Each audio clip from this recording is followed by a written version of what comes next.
Financially successful হতে সত্যি বলতে কি প্রয়োজন হয়? এটা কি ভাগ্য, কঠোর পরিশ্রম নাকি সম্পূর্ণরূপে অন্য কিছু?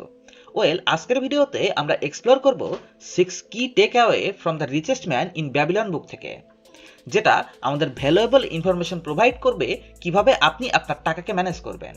এটা আর 10টা বোরিং ফাইন্যান্সিয়াল ভিডিওগুলোর মতো নয়। এখানে আমরা জনের গল্পের মাধ্যমে ফাইন্যান্সিয়াল টার্মগুলোকে বোঝার চেষ্টা করব। জন সবেমাত্র গ্র্যাজুয়েশন কমপ্লিট করেছে। সে তার নতুন ক্যারিয়ারে ফাইন্যান্সিয়াল জার্নি শুরু করেছে। এখানে তার গল্পের মাধ্যমে আমি আপনাকে দেখাবো কিভাবে আপনি the richest man in Babylon বইটির প্রিন্সিপালগুলো নিজের জীবনে অ্যাপ্লাই করতে পারবেন এবং অর্থনৈতিক সফলতা অর্জন করতে পারবেন। জন একজন ফ্রেশার হিসাবে তার প্রথম চাকরি শুরু করেছে। জন বেশ এক্সাইটেড তার কেরিয়ার শুরু করে, কিন্তু সে বেশ চিন্তায় রয়েছে তার স্টুডেন্ট লোন এবং অন্যান্য এক্সপেন্সগুলোর জন্য। জন দামি দামি রেস্টুরেন্টে খেতে পছন্দ করে, সে নতুন নতুন গ্যাজেট কিনতে পছন্দ করে এবং বিভিন্ন লাক্সারি আইটেম তার পছন্দের তালিকায় রয়েছে। যাই হোক, রিচেস্ট ম্যান ইন ব্যাবিলন বইটি পড়ার পর জন সর্বপ্রথম নিজেকে টাকা দেওয়ার গুরুত্ব বুঝতে পেরেছে। সে সিদ্ধান্ত নিয়েছে প্রতি মাসে তার ইনকামের 10% টাকা সঞ্চয় করার।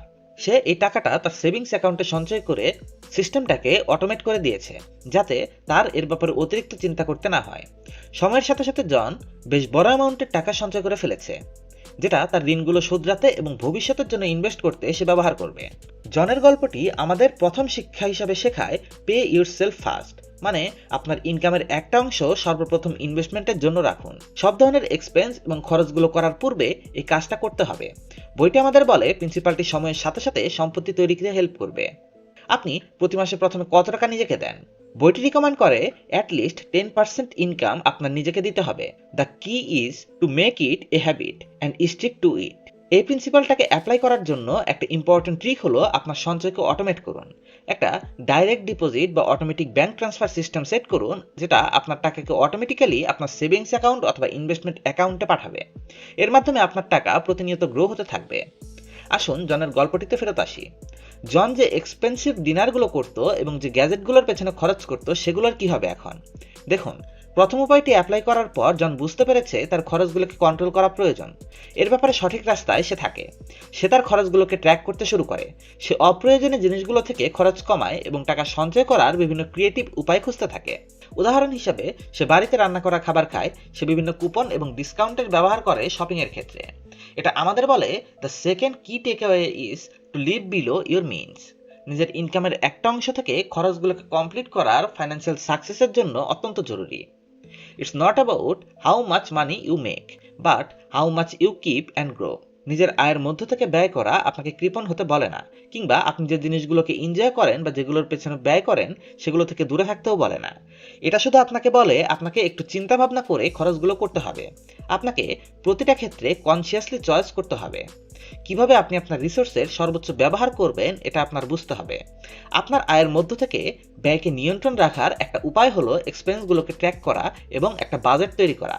এটা আপনাকে সাহায্য করবে কোন কোন জায়গা থেকে আপনি কস্ট কাটিং করতে পারেন, এবং এটা আপনাকে প্রায়োরিটাইজিং করতে সহায়তা করবে কোন খরচগুলো আপনার জন্য জরুরি। এবার আসি, যখন সে তার খরচগুলোকে নিয়ন্ত্রণ করে নিয়েছে এবং সঞ্চয়গুলোকে গ্রো করছে, এখন জন প্রস্তুত হয়েছে ইনভেস্টমেন্টের অপরচুনিটি খোঁজার জন্য। সে এই ব্যাপারে বই পড়তে শুরু করেছে। ইনভেস্টমেন্টের জন্য পার্সোনাল ফাইন্যান্স রিলেটেড সে বিভিন্ন সেমিনার অ্যাটেন্ড করছে। সে আরও জানার জন্য ইনভেস্টমেন্ট রিলেটেড ভিডিওগুলো দেখতে শুরু করেছে। জন বিভিন্ন ফাইন্যান্সিয়াল অ্যাডভাইজারদের সাথে যোগাযোগ করেছে, বিনিয়োগের জন্য বিভিন্ন অপশন যাচাই করে দেখছে। সে মিউচুয়াল ফান্ডে ইনভেস্ট করা শুরু করেছে, যেটা তাকে তার ইনভেস্টমেন্টকে ডাইভার্সিফাই করতে সাহায্য করছে। সে কিছু ডিভিডেন্ড ইনকাম জেনারেট করেছে, সাথেই ক্যাপিটাল গেইন থেকেও কিছু প্রফিট কামাচ্ছে। তার গল্পটি আমাদের শেখায় the third key take away is to make your money work for you the investment. বইটি আমাদের বলে ইনভেস্টিং হলো লং টাইম ফাইন্যান্সিয়াল সাকসেসের চাবিকাঠি, যেটা পরবর্তী জীবনে আপনাকে ফাইন্যান্সিয়াল ইন্ডিপেন্ডেন্ট এনে দেবে। ইনভেস্টমেন্টের বিভিন্ন প্রকারভেদ রয়েছে, যেমন stock, bond, mutual fund, real estate ইত্যাদি। প্রত্যেকটি অ্যাসেটের আলাদা আলাদা ঝুঁকি রয়েছে এবং আলাদা আলাদা রকমের রিওয়ার্ড ও রিটার্ন রয়েছে। এটা ইম্পর্টেন্ট আপনি আপনার রিসার্চ করুন এবং আপনার পোর্টফোলিওকে ডাইভার্সিফাই করুন। ইনভেস্টিং এর একটা প্র্যাকটিক্যাল টিপস হলো ছোট ইনভেস্টমেন্ট থেকে শুরু করুন এবং সময়ের সাথে সাথে আপনার ইনভেস্টমেন্টের টাকার পরিমাণ বাড়াতে থাকুন। আপনি কোনো ফাইন্যান্সিয়াল এক্সপার্টদের কাছে যেতে পারেন, যাতে সে আপনার ফাইন্যান্সিয়াল গোলগুলোকে অ্যাচিভ করতে সাহায্য করতে পারে। জনের গল্পটিতে আসুন ফেরত আসি। ইনভেস্টিং এর সাথে ঝুঁকির একটা সম্পর্ক রয়েছে। জন কঠিন রাস্তাটি ধরেছে। তার বিনিয়োগ করা একটি মিউচুয়াল ফান্ড মার্কেটের ক্র্যাশের জন্য লসে চলে গিয়েছে। সে প্যানিকে পড়ে যায় এবং তার শেয়ারগুলো লসে বিক্রি করে দিতে চায়। কিন্তু তার ফাইন্যান্সিয়াল অ্যাডভাইজারের সাথে কথা বলার পর এবং কিছু রিসার্চ করার পর সে বুঝতে পারে মার্কেট শর্ট টাইমে এমন বাজে অবস্থায় পড়তেই পারে। তাই সে তার বিনিয়োগগুলো লসে বিক্রি করার জায়গায় দীর্ঘ সময়ের জন্য ইনভেস্ট করার প্ল্যান তৈরি করে। সাথেই সে ডাইভার্সিফিকেশনের গুরুত্ব বুঝতে পারে। সে অ্যাসেট অ্যালোকেশন সম্পর্কে পড়াশোনা এবং রিসার্চ শুরু করে, সাথে রিস্ক ম্যানেজমেন্ট নিয়ে শিখতে থাকে, যেটা তাকে তার ইনভেস্টমেন্টগুলো লস করা থেকে প্রোটেক্ট করতে হেল্প করে। জনের এই স্টোরিটুকু আমাদের শেখায় দ্য ফোর্থ কি takeaway is to protect your investment from potential risk. এখন কথা হলো, আপনি কঠোর পরিশ্রম করে সম্পদ তৈরি করছেন, কিন্তু তখন কি হবে যখন এটা বিভিন্ন পারিপার্শ্বিকতার কারণে লস চলে যায়? বইটি আমাদের বলে ফাইন্যান্সিয়াল সাকসেস শুধুমাত্র টাকা তৈরির ব্যাপারে নয়, বরঞ্চ একে টিকিয়ে রাখার ব্যাপারে বেশি। আপনার সম্পদকে প্রোটেক্ট করার একটা উপায় হলো এমন বিনিয়োগ অপশনে বিনিয়োগ করার যেগুলো কম ঝুঁকিপূর্ণ, উদাহরণ হিসেবে রিয়েল এস্টেট, গোল্ড, ইন্স্যুরেন্স। আরও একটি প্র্যাকটিক্যাল উপায় হলো প্রতিনিয়ত আপনার ফাইন্যান্সিয়াল প্ল্যানগুলোকে রিভিউ করুন এবং আপডেট করুন, যাতে এটা ইনশিওর হতে পারে বর্তমান সিচুয়েশনে আপনি আপনার লক্ষ্য অর্জনের পথে এগিয়ে যেতে পারেন। এবারে আমরা জনের কাছে পুনরায় ফেরত আসি। এখন সে রিয়েলাইজ করতে পেরেছে তার নিজেকে আরো বেশি নলেজবল বানাতে হবে, যাতে সে তার ফাইন্যান্সিয়াল গোলগুলোকে অর্জন করতে পারে। সে বই পড়তে শুরু করে, ফাইন্যান্স রিলেটেড ভিডিও দেখতে শুরু করে এবং লাগাতার তার নলেজকে বৃদ্ধি করতে থাকে। সাথে সাথে সে অভিজ্ঞ বিনিয়োগকারীদের কাছ থেকে পরামর্শ নেয়। সে ফাইন্যান্সিয়াল অ্যাডভাইজারদের পরামর্শ নেয়, যারা তাকে বিভিন্ন ভ্যালুয়েবল ফিডব্যাক দিতে পারে তার পোর্টফোলিওকে ম্যানেজ করার ব্যাপারে। So the fifth key takeaway is seek knowledge and advice from expert in the field. বাস্তবতা হলো, অনেক মানুষ তাদের জীবনে ফাইন্যান্সিয়াল সাকসেস অর্জন করতে পারে না, কেননা তাদের কাছে নলেজ এবং গাইডেন্সের অভাব থাকে, যার জন্য তারা তাদের টাকা ও ইনভেস্টমেন্টের ব্যাপারে ইনফর্ম ডিসিশন নিতে পারে না। যদি আপনি আপনার ইনভেস্টমেন্টের ব্যাপারে ইনফর্ম ডিসিশন নিতে চান, আপনার জন্য ফাইন্যান্সিয়াল এডুকেশন খুব জরুরি। বই পড়ার মাধ্যমে, সেমিনার অ্যাটেন্ড করার মাধ্যমে, অনলাইন কোর্স করার মাধ্যমে আপনি নলেজ এবং স্কিল অর্জন করতে পারবেন। তাই যদি আপনি সম্পত্তির ব্যাপারে সিরিয়াস হন এবং ফাইন্যান্সিয়াল ফ্রিডম অর্জনের ব্যাপারে সিরিয়াস হন, তবে নলেজ এবং অ্যাডভাইস খোঁজা শুরু করুন। এটা আপনার টপ প্রায়োরিটিতে রাখুন। The investment you make in yourself today could pay off in a big way tomorrow. আসুন জনের গল্পটাতে পুনরায় ফেরত আসি। জন বুঝতে পেরেছে অর্থনৈতিক সফলতা অর্জন করা সহজ কাজ নয়, এটা কঠোর পরিশ্রম চায়, স্যাক্রিফাইস চায়। সে কন্টিনিউয়াসলি তার চাকরিটা করতে থাকে এবং নতুন নতুন স্কিল শিখতে থাকে। সাথে সে নতুন নতুন চ্যালেঞ্জ গ্রহণ শুরু করে তার ইনকাম বৃদ্ধির জন্য।